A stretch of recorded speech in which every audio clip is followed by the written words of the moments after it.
Kumusta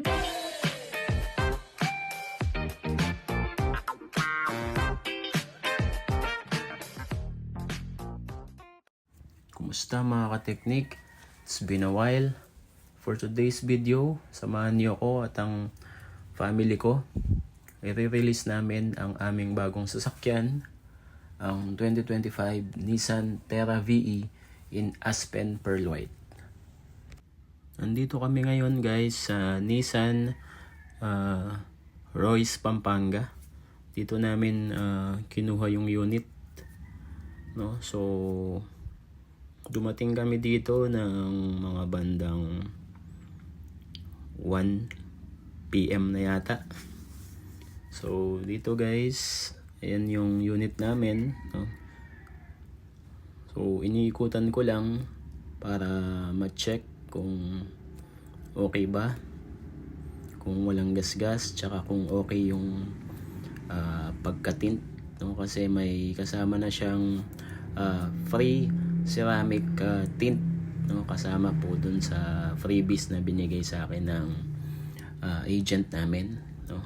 So yan po, chine-check ko kung walang bubbles, kung okay ba yung pagka-tint. Yan sa likod.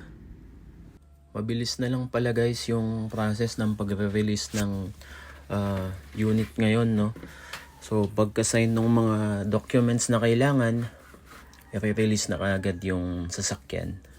After namin ma-sign yung mga documents, dinemo sa amin yung unit para ma-check din and ma-discuss yung mga features ng sasakyan.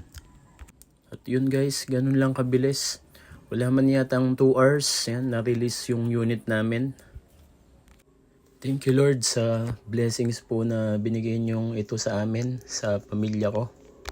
Gusto din naming magpasalamat kay Ma'am Hazel ng Nissan Pampanga sa pag-assist sa amin. So kung plano nyo guys kumuha ng unit sa Nissan Pampanga, ayan, so hanapin nyo lang si Ma'am Hazel para ma-assist kayo. Ayan, at dahil excited na rin ako guys, ayan, dinadrive na namin ang unit namin, no? So papabless muna namin yan bago namin siya dalhin or i-drive sa mga malalayong lugar. I-share ko din sa inyo guys ang user experience ng Nissan Terra. So sana makapag-subscribe din kayo sa YouTube channel ko para sa mga susunod kong videos regarding sa unit na to. Maraming salamat sa panonood. Hanggang sa muli mga ka-teknik. Stay safe.